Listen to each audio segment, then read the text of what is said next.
నమస్తే welcome to yo-yo TV. ఏదైతే నిన్న స్మితా సబర్వాల్ గారు చేసిన వ్యాఖ్యలు తీవ్ర దుమారం రేపుతుంది. ఏదైతే దివ్యాంగుల మీద వాళ్ళకి సంబంధించిన కోటాని రద్దు చేయాలంటూ కూడా ట్వీట్ చేయడం జరిగింది. సో ఇదే అంశం మీద మాట్లాడదాం. ప్రస్తుతం మనతో మాట్లాడడానికి POW అధ్యక్షురాలు సంధ్య గారు ఉన్నారు. మాట్లాడదాం మరి అంశం. మేడం, ఏదైతే మీరు కూడా చూశారు, నిన్న ట్విట్టర్ వేదికగా ట్వీట్ చేయడం జరిగింది దివ్యాంగులను ఉద్దేశించి. సో మరి ఎట్లా చూడొచ్చు మేడం ఈ అంశాన్ని? దివ్యాంగుల్ని కించపరుస్తూ అవమానపరుస్తూ వాళ్ళ ఆత్మస్థైర్యం దెబ్బతినేలాగా ఆత్మన్యూనత పెరిగేలాగా ఒక IAS అధికారి మాట్లాడడం అంటే అది ఖండించదగిందే కాదు. ఆమె అహంకార ధోరణి, అజ్ఞానాన్ని, ఆధిపత్య భావజాలాన్ని చాటుతుంది. మరి ఒక మహిళా అధికారిగా ఆమె అంత సెన్సిటివిటీ లేకుండా ఎట్లా మాట్లాడుతుంది అనే ప్రశ్న లేవనెత్తుతుంది. IAS అధికారులు అంటే రాజ్యాంగబద్ధంగా వాళ్ళకి సంక్రమించిన హక్కుల్ని పరిరక్షించే వాళ్ళు, వాళ్ళ కోసం రూపొందించిన చట్టాలని అమలు చేయాల్సిన వాళ్ళు. అంటే ఇప్పుడు ఆమెను ఎట్లా నమ్ముతాం? ఆమె కలెక్టర్గా రకరకాల కీలక పోస్టులలో పనిచేసింది. రాజ్యాంగబద్ధంగా వాళ్ళకి సంక్రమించిన హక్కుల్ని ఆమె ఎట్లా పరిరక్షిస్తుంది? గతంలో పరిరక్షించి ఉంటుందా? అట్లాగే వాళ్ళు పోరాడి సాధించుకున్న చట్టాలని అమలు చేస్తుందా? గతంలో చేసిందా? హైదరాబాద్ కలెక్టర్గా, మెదక్ కలెక్టర్గా పనిచేసినప్పుడు ఈ ప్రశ్నలన్నీ మన ముందు వచ్చేసినాయి. కాబట్టి ఒక రాజ్యాంగబద్ధ పోస్టులు ఉండి ఏ ప్రభుత్వ అధికారి అయినా రాజ్యాంగానికి కట్టుబడాలి. భారతదేశంలో ప్రతి పౌరుడు రాజ్యాంగానికి, పౌరురాలు రాజ్యాంగానికి కట్టుబడాలి. అంటే ఒక ప్రభుత్వ ఉద్యోగి ఉన్నారనుకోండి, వాళ్ళు ఇంకా బాధ్యతగా ఉండాలి. ఎందుకంటే వాటిని అమలు చేయవలసిన వాళ్ళు. ఆ రకంగా ఆమెకు ఉన్నత పదవి, అత్యున్నత పదవిలో ఉన్నప్పుడు ఆమె ఇంకా దాని పట్ల కన్సర్న్తో ఉండాలి. ఆమె పోయి పబ్లిక్ సర్వీస్ కమిషన్లో కూర్చుని రిజర్వేషన్లు వద్దంటే ఇప్పుడు వీళ్ళకి మా రోస్టర్స్లో కానీ వీళ్ళకి వచ్చే వాటిని ఇస్తుందా లేదా ఆ ప్రశ్న కూడా వస్తుంది. కాబట్టి ఆమె వ్యక్తిగా అహంకారంగా మాట్లాడింది, అజ్ఞానంతో మాట్లాడింది. ఒక బాధ్యత కలిగిన పోస్ట్లో గతంలో ముఖ్య కార్యదర్శిగా ఉండి ఇప్పుడు అసలు ఈ వర్గాల పట్ల ఎన్ని అన్యాయాలు చేసిందో ఇప్పుడు ఆమె వ్యక్తిగతంగా చాలా ఎదుర్కొంది. ఆమె ఒక చెత్త కార్టూను, ఆమె ప్రయారిటైజ్డ్ పోస్టులో ఉన్నప్పుడు, చాలా కీలకమైన పదవిలో ఉన్నప్పుడు ఆమె మీద కార్టూన్ వేస్తే ఆమె చాలా నా సెల్ఫ్ రెస్పెక్ట్ దెబ్బతీశారు అని హ్యూమన్ రైట్స్కి వెళ్ళింది. అప్పుడు మేమంతా సమర్థించాం. ఒక మహిళ ఒక ముఖ్యమైన పోస్ట్లో ఉంటే, కీలకమైనటువంటి బాధ్యతలు నిర్వహిస్తుంటే ఆమెకి సహకరించాలి, కానీ ఆమె మీద ఇంత కించపరిచేలాంటి వ్యాఖ్యలు చేయడం కరెక్ట్ కాదు అని మేమందరం కూడా మద్దతుగా నిలిచాం. మరి అదే ఇవాళ ఆమెకి ఎందుకు వర్తించదు? అంటే ఆమె ఇంకొక సమూహాన్ని విస్మరిస్తుందా, కించపరుస్తుందా, వాళ్ళ మీద ఇష్టం వచ్చినట్టు చెత్త కామెంట్లు పెట్టి వాళ్ళని వీక్ చేస్తుందా? చేయకూడదు కదా. అది ఇవాళ బేసిక్ క్వశ్చన్. ఎందుకంటే మన దేశంలో ఆమె ఒక IAS అని అర్థం చేసుకోవాలి. ఒకప్పుడు ప్రపంచవ్యాప్తంగా వాళ్ళని హ్యాండిక్యాప్డ్ అన్నారు, పుట్టిగా హ్యాండిక్యాప్డ్ అన్నారు. అదేంటి అంటే వాళ్ళని బాధ్యులను చేయడం. హ్యాండిక్యాప్డ్ అంటే నువ్వు కుంటోడా, నువ్వు గుడ్డోడా అని తిట్టినట్టే. అట్లా హ్యాండిక్యాప్డ్ అనకూడదు. అది వాళ్ళని చాలా అవమానానికి గురి చేసే పదం. కూడా ఏ ఫీల్డ్లో కూడా ఎక్కడ తక్కువ ఉండరు కదా, ప్రతి దాంట్లో కూడా ముందు ఉంటారు కదా. వాళ్ళని అవమానించకూడదు అని చెప్పి డిజేబుల్డ్ వచ్చింది. మళ్ళీ డిజేబుల్డ్ కూడా కరెక్ట్ కాదు అని చెప్పి ఫిజికలీ ఛాలెంజ్డ్ వచ్చింది. మళ్ళీ ఫిజికలీ ఛాలెంజ్డ్ కూడా తప్పే. వాళ్ళు డిఫరెంట్లీ ఏబుల్డ్ అనే పదం ఇంటర్నేషనల్గా కాయిన్ అయింది. కాబట్టి ఒక IAS అధికారిగా ఆమె అది అర్థం చేసుకోవాలా. వాళ్ళ పట్ల డిఫరెంట్లీ ఏబుల్డ్ అనే పదము కాయిన్ అయింది.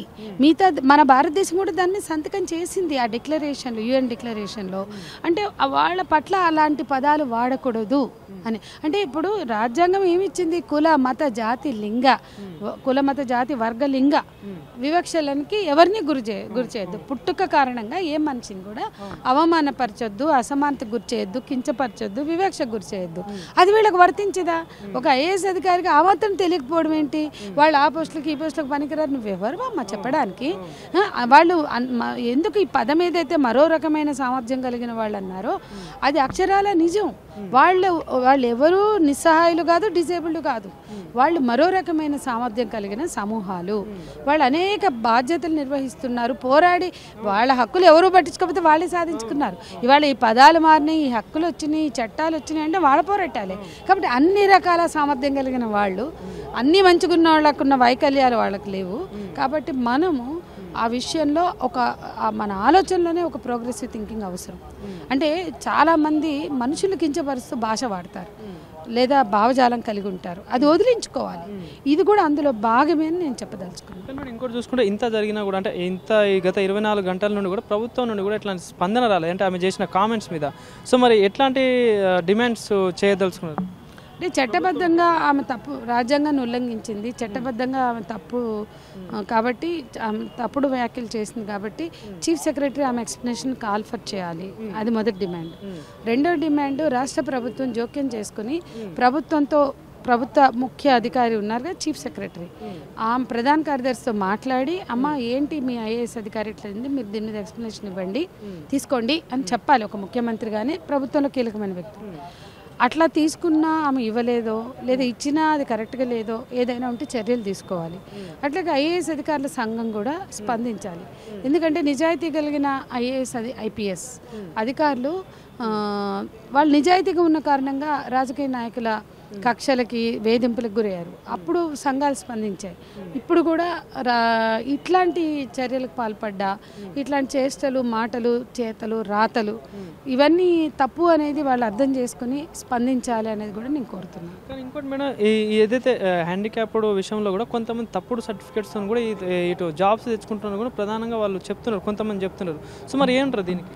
అది వేరే విషయం అండి. ఎస్సీ ఎస్టీ అట్రాసిటీస్ యాక్ట్ పెడితే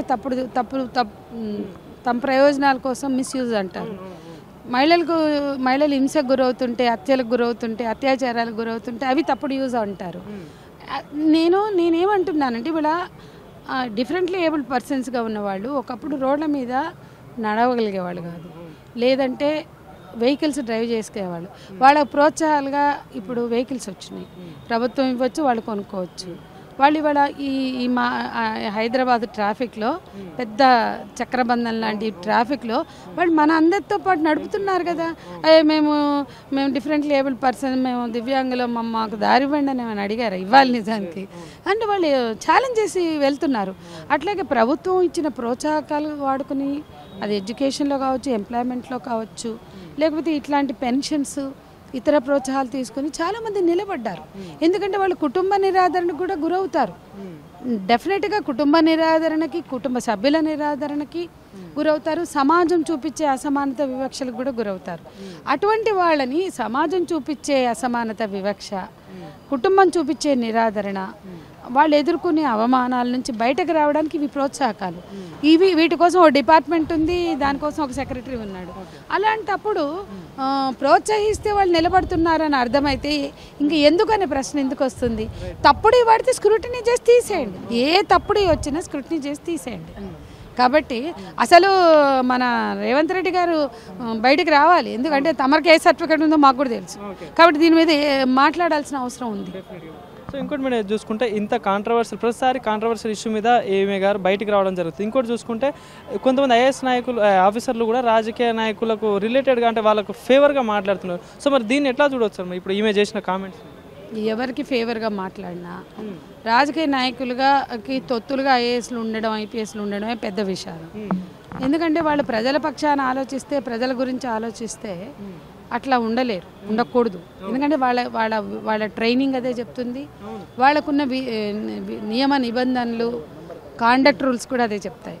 కాబట్టి వాళ్ళ కాండక్ట్ రూల్స్కి వ్యతిరేకంగా ఆ కాండక్ట్ రూల్స్లో వీళ్ళందరికీ ఏమి చెప్తారు అంటే రాజ్యాంగాన్ని గౌరవించాలి, చట్టాలను అమలు చేయాలని. మరి వాటికి విరుద్ధంగా సమాజంలో పోరాడి సాధించుకున్న హక్కులకి విరుద్ధంగా వాళ్ళు ఎట్లా మాట్లాడతారు? వాళ్ళు మాట్లాడితే ప్రభుత్వం లేదా పాలకపక్షం లేదా అంటే అందరు అలవాటు పడ్డారు.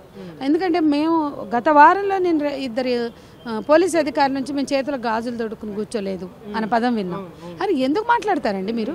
మీ మీ మీ మగతనాలు చెప్పుకోవడానికిను లేదా మీ కెపాసిటీస్, మీ శౌర్యాలు చెప్పడానికి ఈ దేశంలో ఆ చేతులు గాజులు వేసుకున్న ఆడవాళ్ళే మిమ్మల్ని అన్నారు.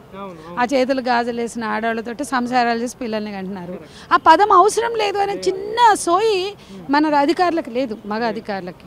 అలాగే ఆడవాళ్ళైనా జెండర్ డిస్క్రిమినేటెడ్ పదాలు వాడతారు, లేదా క్యాస్టో రిలీజియనో మరోటో మాట్లాడతారు.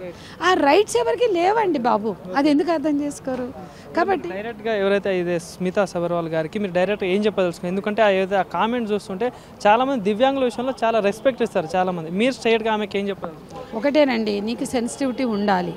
ఆ పోస్ట్లో ఉన్న నీవు రాజ్యాంగబద్ధ హక్కులను పరిరక్షించాలి, చట్టాలను అమలు చేయాలి. కాబట్టి నువ్వు ఆ చులకన భావం, వివక్షాపూరిత ధోరణి వదులుకుని వాళ్ళని మనుషులుగా గుర్తించాలి, వాళ్ళ పట్ల ఎంపథెటిక్గా ఆలోచించాలి, వాళ్ళని స్ట్రెంగ్తెన్ చేయాలి, వాళ్ళని వీకెండ్ చేస్తూ చేసిన మాటల్ని విత్డ్రా చేసుకోవాలి, వాళ్ళని ఆత్మన్యూనత గురి చేస్తూ వాళ్ళ ఆత్మస్థైర్యం దెబ్బతీసే నీ చెత్త వాదనలు కట్టిపెట్టి వాళ్ళకి ధైర్యం ఇచ్చే విధంగా ఒక స్టేట్మెంట్ ఇవ్వాలి అనేది నేను ఆమెను నేరుగా డిమాండ్ చేస్తున్నా. అది చెయ్యని పక్షంలో ఇవాళ ఇప్పటికీ ఈ సమాజం నుంచి నువ్వు అనేక విధాలుగా ఎదుర్కొంటున్నావు, నువ్వు అందరి మద్దతు కూడా కోల్పోతావమ్మా, అది అర్థం చేసుకో అని చెప్పదలుచుకున్నాను. Thank you.